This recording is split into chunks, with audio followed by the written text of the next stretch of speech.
Aggiornamento di calciomercato Inter, Dario Baccin è in missione per un colpo di mercato sul quale l'Inter vuole mettere le mani per anticipare tempi e concorrenza, dato che la concorrenza, attenzione, sta iniziando ad accumularsi e tra poco lo vedremo. Un colpo che proviene dalla Serie A ma che sta facendo molto bene all'Europeo e che noi come Italia affronteremo nell'ottavo di finale contro la Svizzera. Sto parlando di Dan Ndoye del Bologna, esterno dei rossoblù e della nazionale svizzera che l'Inter sta monitorando da tempo come possibile sostituto di Denzel Dumfries e è un nome che nelle prossime ore, nei prossimi giorni potrebbe davvero scaldarsi. Ne parliamo all'interno di questo contenuto facendo anche un identikit di questo ragazzo che quest'anno ha ben impressionato il Bologna ma che magari non tutti conoscono in maniera approfondita e poi vediamo che tipo di margine c'è sul mercato per pensare ad un Inter che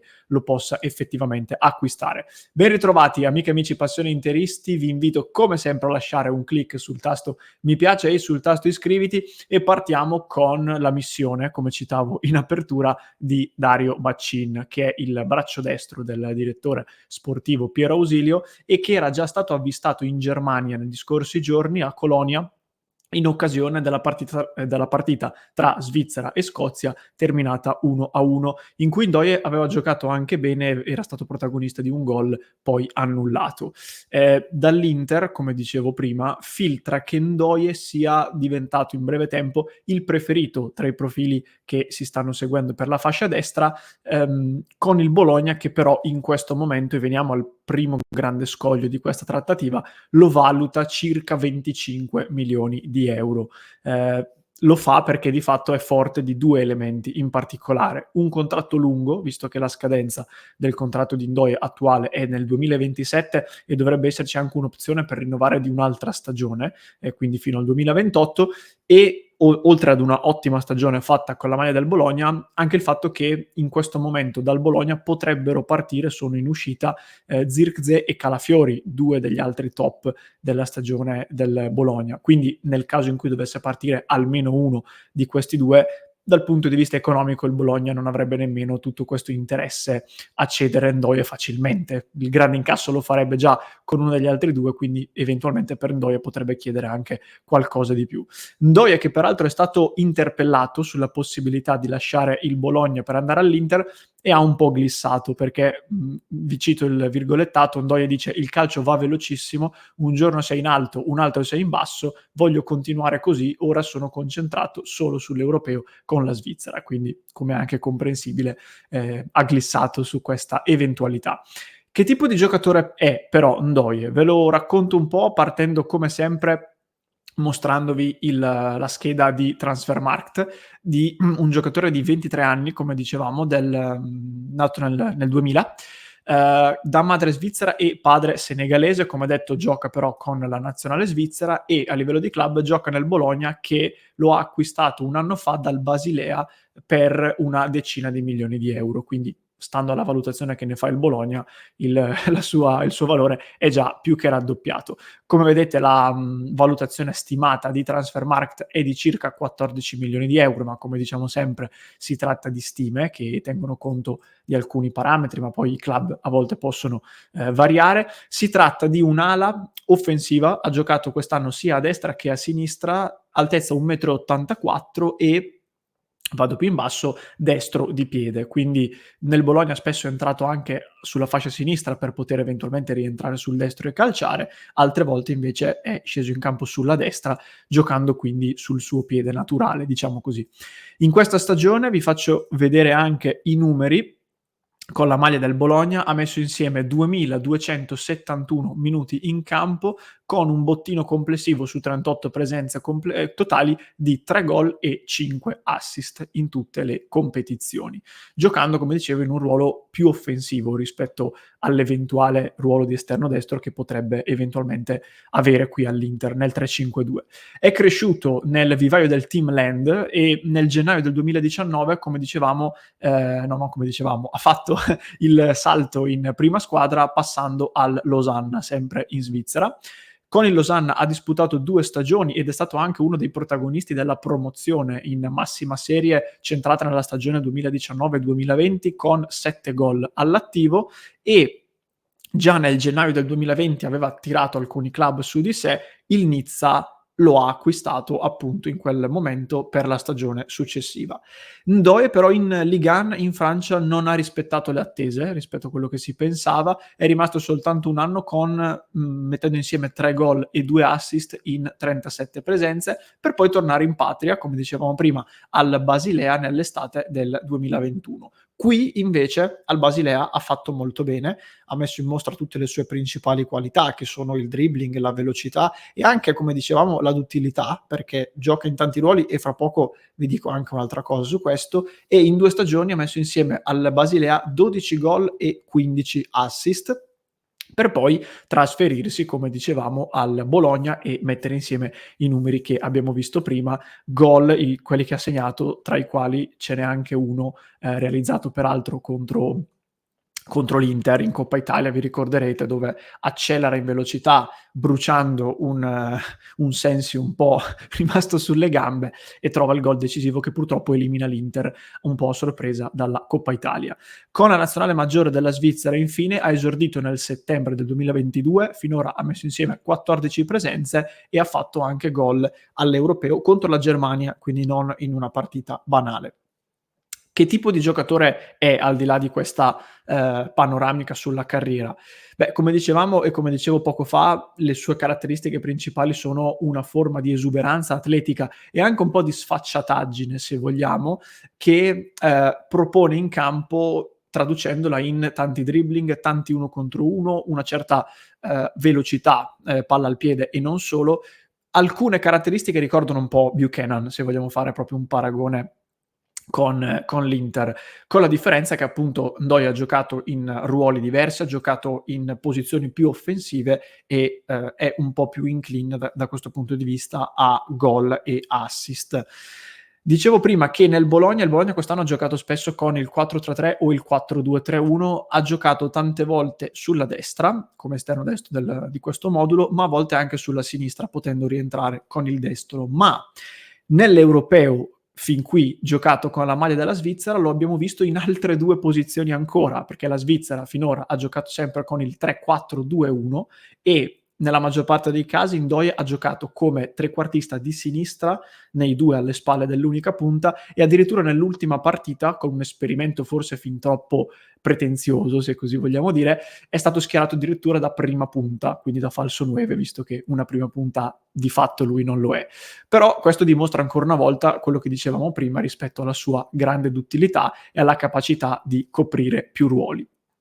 E a questo punto arriviamo anche all'ipotesi relativa all'Inter. Perché l'Inter è interessata a Ndoye? Perché da quanto filtra lo intravede come un possibile sostituto di Dumfries come esterno di centrocampo nel 3-5-2, quindi sarebbe il quinto ruolo che in un classe 2000 a meno di 24 anni di età avrebbe coperto nel corso dei primi anni della sua carriera. Una particolarità non banale, una particolarità che ovviamente richiederebbe anche del lavoro, perché rispetto alle posizioni che ha coperto fino a qui rimaniamo anche solo in quelle che ha fatto al Bologna, quindi esterno però offensivo in un 4-2-3-1.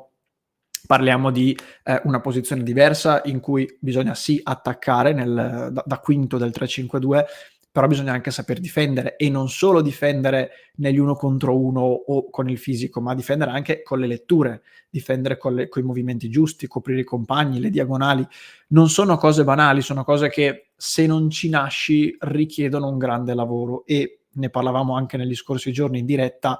Abbiamo ricordato tanti quinti di centrocampo avuti anche all'Inter che nascevano offensivi, che poi con del lavoro sono diventati degli ottimi quinti, ma che appunto hanno avuto bisogno di un po' di tempo per lavorarci. Siamo ritornati addirittura a João Cancelo, che non faceva il quinto, faceva il terzino, ma il ragionamento più o meno era lo stesso. Lo stesso Hakimi, che è uno dei migliori, se non il migliore, che abbiamo avuto negli ultimi anni, ha dovuto lavorarci su. quello che sta facendo, direi anche Buchanan, ancora non lo vediamo titolare e credo che uno dei motivi, se non il motivo principale, siano proprio le lacune nel suo non essere un esterno ancora completo al 100%. Quindi quello di Ndoye sarebbe un investimento pesante, perché si parla di tanti soldi, e un investimento che richiederebbe del lavoro. Per un giovane che però sembra veramente in rampa di lancio e sembra avere un futuro roseo davanti a sé.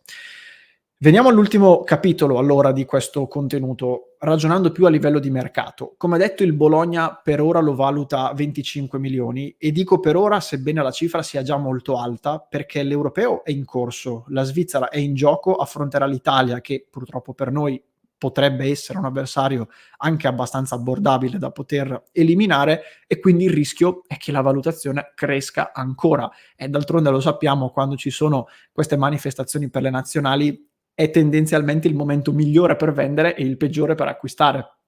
Perché è sufficiente che un giocatore faccia 1, 2, 3 partite buone e in quella fase,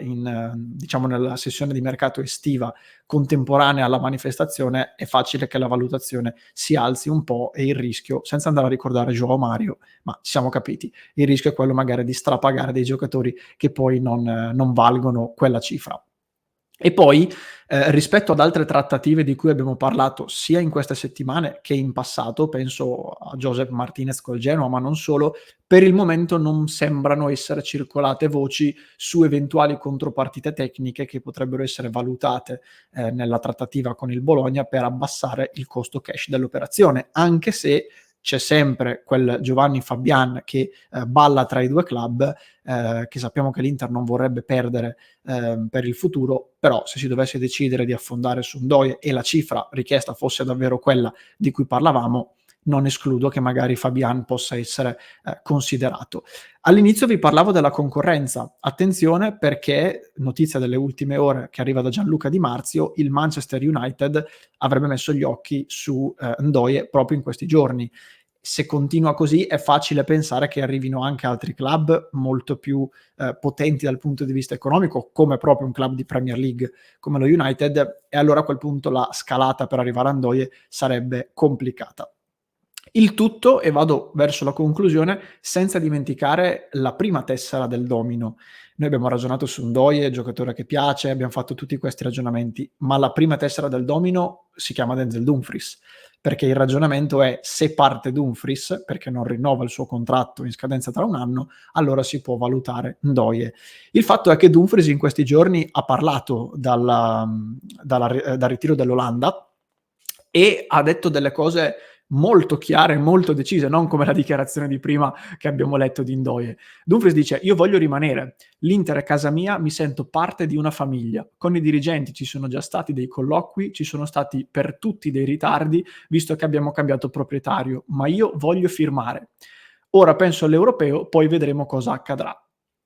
Queste sono parole chiare e inequivocabili rispetto alla volontà di Dumfries, anche se gli ultimi aggiornamenti sulle trattative, che sono ormai risalenti a diverso tempo fa, parlano di una distanza ancora presente tra la proposta dell'Inter e la richiesta di Dumfries. I famosi 5 milioni, qualcuno dice anche 5,5 netti a stagione che chiede Dumfries, sono ben distanti dalla proposta dell'Inter che non vorrebbe andare troppo oltre i 4 o 4 e qualcosa.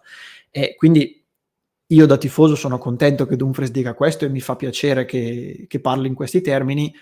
Mi permetto di dire che però è eventualmente nella trattativa con l'Inter che Dumfries deve dimostrare di sentirsi parte di una famiglia e di voler rimanere. Perché okay, volere magari un adeguamento di ingaggio, arrivare a 5, 5 milioni e mezzo per il tipo di profilo che è Dumfries, personalmente, l'ho detto più di una volta, concordo con l'Inter nel giudicare questa richiesta esagerata, anche se, anche questo va detto, siamo a giugno 2024, Dumfries scade a giugno 2025, ormai siamo abituati a queste dinamiche e sappiamo perfettamente che in questo momento il coltello dalla parte del manico lo ha Dumfries, perché se alla fine non si accontenterà la sua richiesta, il rischio è che tra un anno Dumfries vada via, ma lo faccia a parametro zero e quindi l'Inter non incassi nulla. In queste settimane si è parlato anche di questa eventualità. C'è chi dice che l'Inter sarebbe anche disposta eventualmente a correre il rischio di tenerlo anche per quest'ultima stagione. magari non rinnovare e perderlo a parametro zero, io personalmente eviterei, perché ritengo sempre che sia uno spreco di risorse quello di, perdere giocatori a zero, giocatori che non siano chiaramente magari in là con l'età e quindi, che non ti porterebbero grandi incassi. Uno come Dumfries, anche se magari non riesci a venderlo a 40 milioni, qualcosa ti porterebbe. Quindi io, se possibile, farei di tutto